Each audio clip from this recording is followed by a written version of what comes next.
이번 전쟁을 통해서 가장 이제 무서운 점은 방공망이 없으면 이스라엘하고는 전쟁하는 것은 백전백패다. 너무나 중동 국가들한테는 위협적이기 때문에 촘촘한 방공망을 만들기 위해서라도 한국의 요격 미사일에 대한 관심이 높아질 수밖에 없는 상황이다. 그런 측면에서 총국이라는 지대공 미사일을 쓸 수밖에 없고 오히려 패트리어트보다 더 낫지 않을까. 지금 사우디 이외에 앞으로 이라크 쪽도 수입하겠다고 얘기를 하고 있는 것 같습니다. 한국 방산이 주목을 받는 가장 큰 이유는 역시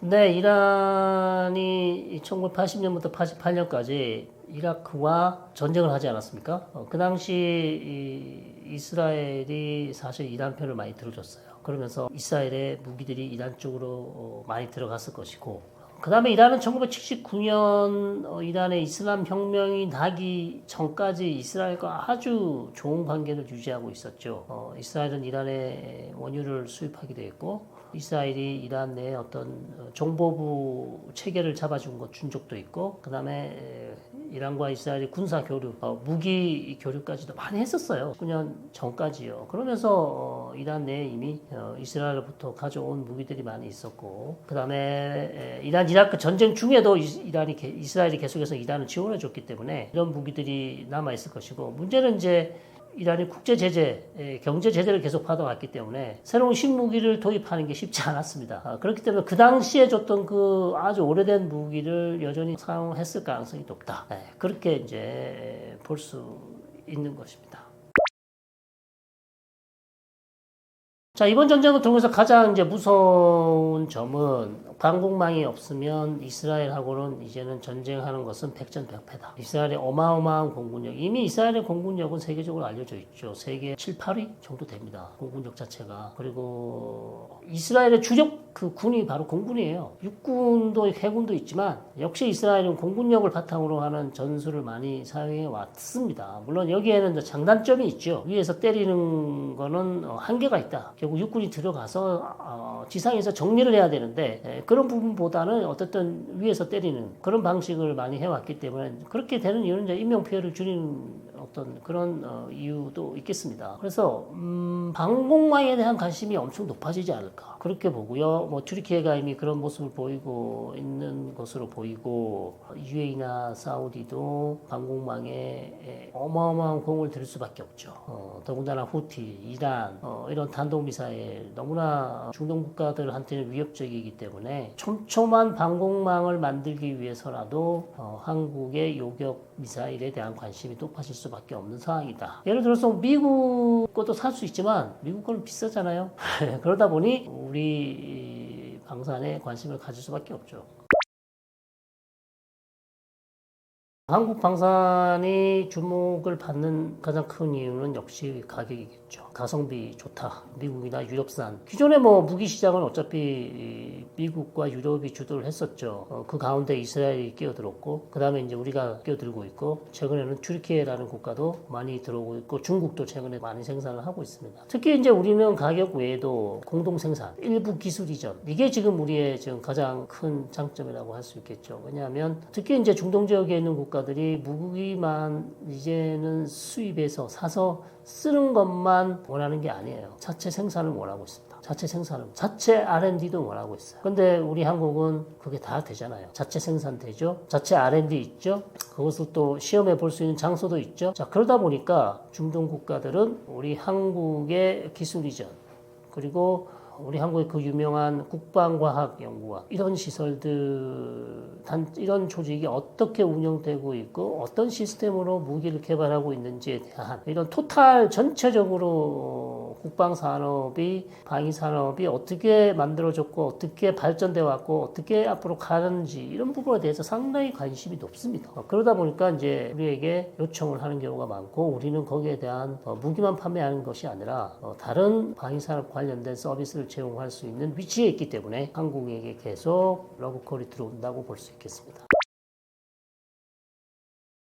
천궁2 역시 일단 성능이 너무 뛰어나요. 성능이 너무 뛰어나고 가격이 3분의 1입니다. 패트리어트에 비해서 3분의 1 정도밖에 안 되고요. 성능이 뛰어나다. 그리고 그 더운 사막 날씨에도 아무런 오류 없이 작동이 잘 된다는 점. 그렇죠. 그런 측면에서 우리가 청궁이라는 요격 지대공 미사일을 쓸 수밖에 없고 이게 한국형 패트리어트라고 부르고 있는 걸로 알고 있습니다. 그래서 오히려 패트리어트보다 더 낫지 않을까 저는 그렇게 생각해요. 그렇기 때문에 후티가 보내는 드론이라든지 순항 미사일, 탄도 미사일, 그다음에 이란이 쏠지도 모르는 이런 탄도 미사일, 기에는 너무나 좋은 미사일이 청궁이기 때문에 지금 뭐 사우디 이외에 앞으로 이라크 쪽도 이것을 수입하겠다고 얘기를 하고 있는 것 같습니다. 그래서 계속해서 한국형 요격 미사일 중동에서 인기를 끌 수밖에 없을 것 같습니다.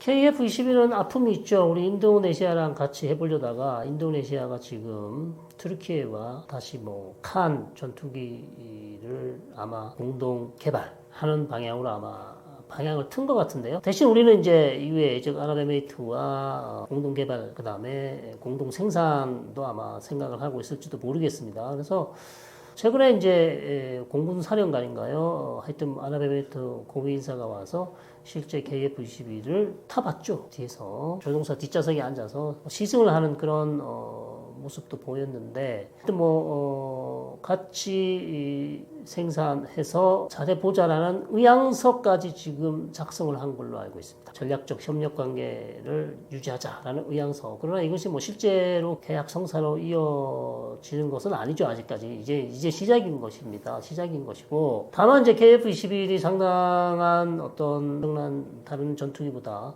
뛰어난 능력을 보여주고 있기 때문에 이제 우리가 기대를 하고 있는 것인데 아직 결정된 게 없습니다. 자, 이게 결정되려면요. 어떻게 될지 하면요. 대통령이 가셔야 돼요. 중동은 국방, 외교, 모든 이런 어떤 계약 성사를 위해서는요. 정상 외교가 있어야 됩니다.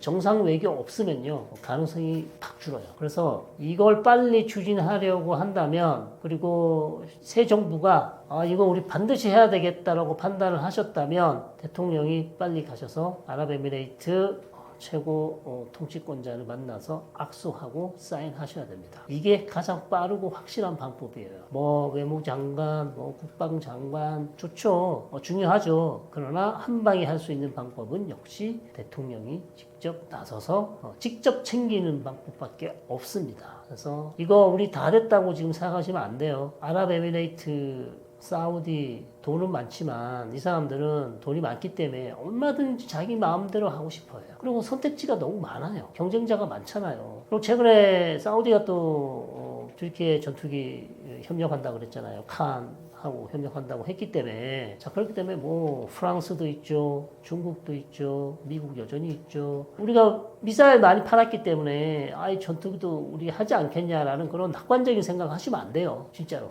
우리 좋아하지 않냐? 좋아는 하죠. 좋아하는 것과 이 어마어마한 사업, 큰 사업은 사실 걸프 국가 입장에서는 별 차이 없거든요. 약간 기술적인 차이만 있지 본인들이 봤을 때는 어느 것을 하나 선택을 해도 별 문제가 없어요. 왜냐하면 거기는 광정이잖아요. 내부 비판이 없습니다. 그러니까 우리 같으면 잘못하면 엄청나게 이제 언론에서 난리 치잖아요. 그럼 엄청난 정치적 부담이 될 수 있죠. 근데 이런 왕정 국가는 선택하면 끝입니다. 누가 거기에 토를 달지 않아요. 이렇게 왜 안 좋은, 더 좋고, 더 가격이 좋은 게 있는데 왜 이거 안 하시고 이거 했나요? 이런 게 없습니다. 그러니까 얼마든지 본인이 선택할 수 있어요. 자, 그런 정책 결정 과정도 우리랑 다릅니다. 다르기 때문에 이거 지금 다 된 것처럼 너무 낙관적으로 보시면 안 되고요. 끝까지 공을 들이셔야 되고 반드시 대통령이 가시면 이거는 될 가능성이 상당히 높아진다. 그래서 그쪽 방향으로 지금 빨리 방법을 모색하시는 게 좋습니다.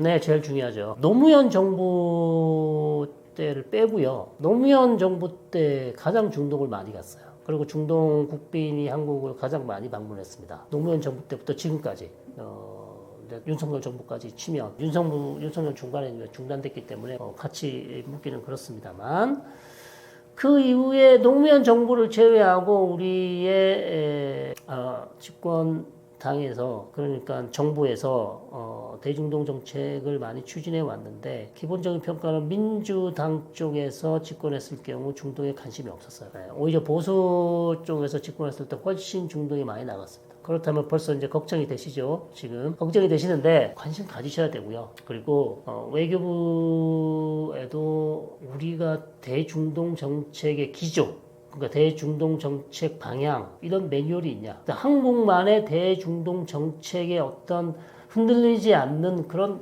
깊은 뿌리를 우리가 만들어 놓은 게 있냐? 없다는 얘기예요. 결론은.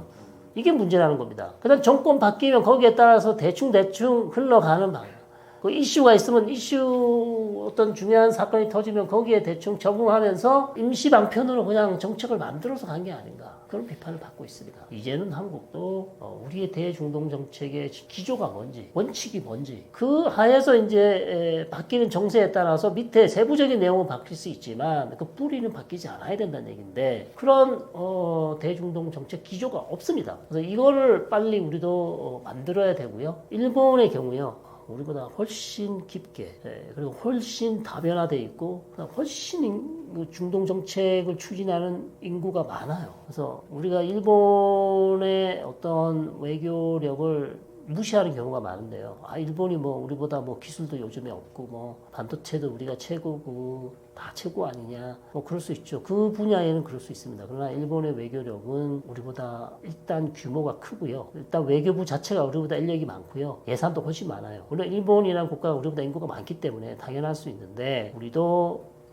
외교부 인력도 늘려야 되고요. 예산도 더 많이 배정을 해야 되고요. 인력 충원도 훨씬 많이 해야 돼요. 그런 어떤 기본에서 중동 정책도 좋은 중동 정책, 그 다음에 지역 정책이 나오는 것이지. 그래서 여러 가지 지금 문제가 많습니다. 지금 제가 뭐 두서없이 지금 얘기를 하고 있는데 어쨌든 전체적으로 외교부의 능력을 좀 키워야 되고 특히 중동만 말씀드리면 아까도 말씀드린 우리의 고유의 대중동 정책이 없다. 그냥 정권 바뀌면 그냥 그렇게 가는 것이다. 그런 부분이 아쉽고 우리의 대중동 정책이 필요하고 보십시오. 트럼프 대통령 1기 때도 해외 국빈 방문 어디 제일 먼저 했습니까? 사우디 갔어요. 이번에 또 사우디 갔어요. 네? 그만큼 중동이 중요하다는 겁니다. 왜 사우디 갑니까? 왜 캐나다 안 가고 왜 유럽 안 가고 사우디로 가냐고요. 뭐 우리한테 주는 메시지는 없나요? 우리가 무슨 미국처럼 엄청난 뭐 국방력, 외교력을 가지고 있지는 않지만 우리한테도 중동이 중요합니다. 그만큼 우리가 중동 인력 풀도 늘려야 되지만 정부에서 관심을 많이 가지셔야 되고 투자도 많이 하셔야 되고 그 다음에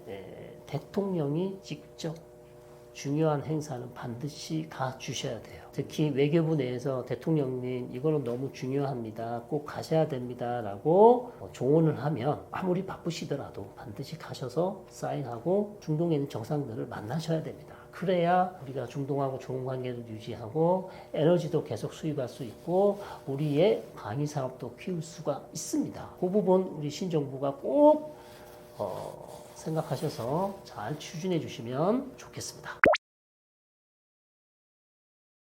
네, 중동 관심도가 높아지고 있습니다. 전쟁, 그다음 에너지 수급, 우리에게는 너무나 중요하죠. 그래서 말씀을 드릴 필요도 없이 중동은 너무나 중요한 곳이기 때문에 계속 관심을 가지셔야 되고요. 너무 낙관적인 것도 안 되고 너무 부정적인 것도 안 됩니다. 네, 그래서 좀 냉철한 판단이 필요한 시점이고 다만 이제 전쟁이 끝났다고 생각하시면 안 될 것 같습니다. 아직도 불안한 부분이 남아있고 해결되지 않은 부분이 있기 때문에 계속해서 관심을 가지시고요. 우리 이 채널도 중동 부분 계속 찍고 있습니다. 여러분 떠먹여주는 TV 관심 가져주시고 제가 운영하고 있는 헬로메라 유튜브로 오시면 따끈따끈한 중동 소식도 전해드리고 있습니다. 고맙습니다.